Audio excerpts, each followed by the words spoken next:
बेयाव आङो दुलाराय बर' फरायसा आफादनि सासे सोद्रोमा हिसाबै बेयाव माने मेम्बारशिपआव हाबाखै बेयाव जोङो सोमावसारग्रा हान्जा स्टेक हल्डार हिसाबै इनक्लुडिं एबसु होननानै बेयाव सुक्तियाव लिरनाय दं आरो बेबायदि हयथ' भारत सरकार आसाम सरकारा दिनै 3.1 जे दफा दङ बे दफा बायदियै मोनसे कमिसन दाना होदों जे गामि सोनाय दाननाय आरो समस्ति दाफामफिननायनि जे बाथ्रा दा बेयाव खैसार दं होननानै बुंनायखौ आङो फोथायनो हायाखै जोङो दुलाराय बर' फरायसा आफाद बा दिनै दुलाराय बर' फरायसा आफादजों जेरैहाय जाय हान्जाफ्रा जों जयैनो दंलायो दा बेयाव जोंनियाव खुनु बेबायदि खैसार जादों होननानै आं मालाबाबो फोथाया बे खैसार दं होननाया बेसलेस बेयाव खुनु जुक्ति गैया दा दिनै जों सानो बा आं सानो जे दिनैहाय आसाम सरकार भारत सरकारा बे बिटिआर सुक्तिखौ लानानै बिराद पजिटिभाव दं बिथांमोनहा बे बिटिआर सुक्तिनि मोनफ्रोमबो दफाखौ बिथांमोनहा गालांनायनि मोनसे मुडआव गैया जोंनि बुजिनायाव बिथांमोना जिथु मोनसे टाइम बाउन्ड सम खानानै होदों जे भारतनि नखर मन्थ्रिया जे दाख्लै 20 अक्ट'आव आसामनि चिफ मिनिस्टार आरो सर्बानन्द सन'वाल लोगोसेयैनो फाइनान्स एजुकेसन आरो health minister doctor Himanta Biswa शर्माखौ लेंहरनानै जे मास मोनसेनि गेजेरावनो दफाफोरखौ मावफुंनांगौ बा महर होनांगौ आरो बेबायदि दिनै बिथांमोना मावनो थाखाय रेडि आरो बेखौ जोङो मेगनजों नुगासिनो दं जोङो मिडियानि गेजेरजों नुगासिनो दं गाव गावनो बिजिरनो हागासिनो दं दा बेखायनो दिनै आं सानो जे बे जिथु खामानियाल'सो जानांगौ दा बेनिखायनो बेयाव जों थानाय सोरबा थानाय बे बाथ्रायानो जानो नाङा मानोना जों फोथायलायनाय लाखिनांगोन जोङो फोथायनायानो मेन आरो फोथायनाय थायोब्ला सहयोग होलायगोन सहयोग होलायब्लानो जाबाय आरो बेखिनि सुजुग सुबिदाया हयथ' निस्सय नैबे सोमावसारग्रा हान्जायाव बेखिनिया हयथ' निस्सय थागोन मानोना दिनै सुक्तिखारिफ्रा दिनै कमिसनखौ लोगो हमनो हानाय सरकारखौ लोगो हमनो हानाय बेखिनि माने सुबिदा सुजुग सुबिदा बा गोहोखौ जिथु होनानै दोनखादोंब्ला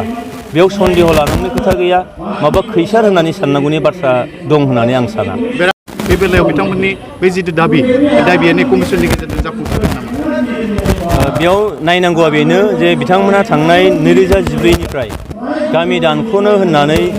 हाइकर्ट खालामबाय नाथाय हाइकर्टआ जेबो राय होनो हायाखिसै आरो बेखौनो चेलेन्ज खालामनानै आरोबाव सुप्रिम कर्टआव थांबाय सुप्रिम कर्टआबो जेबो बेयाव राय होनो हायाखिसै मानो जे 6 शिड्युल बेबस्थायाव जायखिजाया नोङो रोखोमनि सोलायनाय लाबोयोब्ला बियो गामि दाननायानो जा गामि सोनायानो जा बिनि पावार एन्ड फांसनखौ बारायनायानो जा बा बिनि नोङो मुं सोलायनायानो जा बे गासैबो 6 शिड्युलनि पेरा 14 बादियै नोङो कमिसन दाथारनांगौ आरो कमिसननि गेजेरजोंसो बे जाफुंगोन दा थांनाय गोलाव समाव बिथांमोना केस होनानै बिथांमोना जेनदों खुनु खालामनो हायाखै दिनै बिटिआर सुक्तिखौ खालामग्रा दैदेनगिरि सोमावसारग्रा हान्जाफ्रा दिनै मोनसे सुबिदा लानानै फैदों जे गामि सोनाय आरो गामि दाननायनि बाथ्रा दा बेयाव बिथांमोनहा जे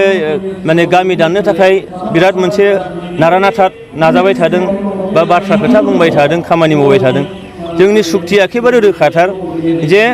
गामि हाबनांगौबा थाखानाय जे 6 शिड्युल दंमोन जे बेजों नांजाबनाय गामिफोरा माने मेजरिटि ट्राइबेल थानाय माने ओनसोलफोरा गामिफोरा हाबगोन आरो दानजानांगौ जायोब्ला ट्राइबेल माने बेल आरो ब्लकआ बे दानजाया जेनारेल ओनसोला दानजागोन नाथाय बेयावबो बिथांमोनहा नन ट्राइबेला मेजरिटि जानांगोन अब्लासो दानजानो हागोन बेखौ रोखायैनो बुंनाय दङ साननांगौआ बेनो जे बिटिएडि सुक्तियाव गासै 95था गामिया डिसपिउटेड गामि जानानै थादों दिनैहाय 17 बोसोर जाबाय बिटिएडि सुक्ति जानाया 17 बोसोराव मोनसे सरकार दंमोन बिटिएडिआव बे सरकारा गाव खालामनाय सुक्ति सरकारखौ सामलायग्रा बिथांमोनहा सुक्तिखारि बिथांमोनहा जे सुक्तियाव लिरनाय दंमोन जे मोनफ्रोमबो 6 दाननि उन बेयाव मोनसे रिभिउ जागोन मोनसे मनिटरिं जागोन जे बबे दफाया मावफुंजाखो मावफुंजादिया दा होनबा जों नुयो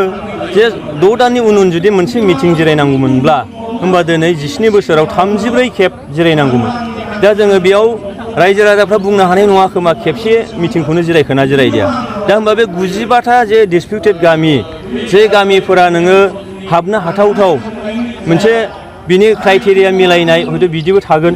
दा बे गामिफोरखौ दिनै बे 17 बोसोराव खुनु नोङो माने सावरायनाय जायाखिसै दांनाय जायाखिसै सुबिदा मोनसे होनाय जायाखिसै दिनै जों नुबाय बिटिआर सुक्ति जाखांनानै जे जायफोरा सुबुंफोरा थांनाय बे 17 बोसोराव गामि सोनायनि सुबिदा दंमोनब्लाबो 95 डिसपिउटेड गामिखौ जेबो दांबोआखिसै दा बिथांमोनानो दिनै बुंगासिनो दं जे बिटिएडिनि हाबखानाय जाय ओनसोला नोङो ट्राइबेल बेल्ट एन्ड ब्लकआव गोग्लैयो बे मोनसे सिमा ओनसोलनि गामिफोरखौ दानजागोन आरिगोन बिदिनो पिआर साइक'सिस मोनसे खालामबाय थादों नोंथांमोना थानाय नंला बैबो थानाय नंला गेजेराव दानख'सिगोन बिटिएडि एबा बिटिआरआ दखर दाखार जासिगोन बिदिनो सेटेलाइट बायदि जासिगोन बायदिसिना खोथा बुंदों दा बिथांमोना बै एग्रिमेन्टनि नोङो माने माबाखौ फरायदोंना फरायाखै मेम'रेन्डाम अफ सेटेलमेन्ट बे नोङो माबाखौ फरायदोंना फरायाखै आंहा एसे डाउट दङ फरायनानै मोजां बुजिदोंना बुजियाखै आंहा डाउट दङ आरो बुजिदोंब्लाबो बिथांमोना राजनितिक सार्थआव राजखान्थियारि माने मुलाम्फानि थाखाय बे बाथ्राखौ हयथ' निस्सय बुंदों नाथाय बिदिजों हयथ' मुलाम्फा जानाय नङा दरसेबो गामिया दानजानायनि बाथ्रा गैया बेयाव गामि सोनायनिसो बाथ्रा जिथु सोमावसारग्रा हान्जा सुक्तिकारिफ्रा बुंनाय जादों दा बेनिखायनो रायजो राजाफ्रा जोङो बाथ्राखौ बुजिनानै लानांगोन जे सोरबायदि मानसिफ्रा बुंदों आरो दिनै गामि दाननाय सोनायनि बाथ्रा बुङोब्ला कमिसन मोनसे दानानै होबाय कमिसनासो जिथु दानगोनब्ला जेराव गामि दाननाय गामि सोनायनि बाथ्राखौ हाइकर्ट सुप्रिम कर्टआनो खालामनो हायाखैब्ला सोरबा बेक्तिया खालामनो हागोन बे बोरै जायो दा बेखौ दिनै जोंनि रायजो राजाफोरा जाहाथे बुजिनानै नायो आं बेखौनो खावलायबाय दा बेयाव ओंखारनो लुबैनायफ्रा कमिसनाव एप्लाइ खालामगोन आरो ओंखारा होननानै बुंग्राफ्रा बे एखे गामियावनो थाखागोन निस्सय बिथांमोना जों ओंखारा होननानै बुंगोन दा बेयाव ओंखारनो नागिरग्रा हाबनो नागिरग्रा बेयाव माखासे क्राइटेरियाबो मिलायनांबाय आरो बेयाव सोरबाया अबजेक्सन होयोबा बेखौथ' नोङो अबजेक्सन गैयालासिनो जुदि नंखालाब्ला अब्लाना बे ओंखारनांगौआ हयथ' बेयो सम्भब जानांगौआ जोबोद गोब्राब नुहुरदों दा बेनिखायनो दिनै आरो मोनसे समस्या दंबावो जे नोङो सोमावसारग्रा हान्जानिफ्राय जोंनि दैदेनगिरिफ्रा जे दिनै बर' जेंनाखौ सुस्रांनो थाखाय खेबसेनो मोनसे नाजानाय जादों भारत सरकारा आसाम सरकारा आरो बे सुबिदाखौ जिथु होदों जेला आरो बेयाव बर' माहारिया जेरावखि थायाथों मानो बर' माहारिफोरा नैबे सुक्तिनि गेजेरजों गोजोरै मोनसे जेंना सुस्रांजानांगौ बेखौ सुबिदा होदोंमोन जेला दा बेयाव जों नुहुरो जे दिनै ओंखारनो लुबैग्रा आरो हाबनो लुबैग्रा बेयाव नुबाय जेरावबो माखासे गामिफोर दङ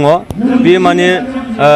मेजरिटि नङा दा बेखायनो दिनै मोनसे आइडिया मोनसे मेथडलजि बेयाव डेभेलप जादोंमोन बे जाहैबाय माने पारा हिसाबै बा नों सुबा हिसाबै बा हेमलेट भिलेज हिसाबै आरो बेखौ जुदि दिनैहाय गनायलायनाय जायो अलरेडि सोमावसारग्रा हान्जानिफ्राय सुक्तिकारिफ्रा भारत सरकारनो आसाम सरकारनो बेखौ होखानानै दोनदों दा बेफोर जेंनाखौ दिनैहाय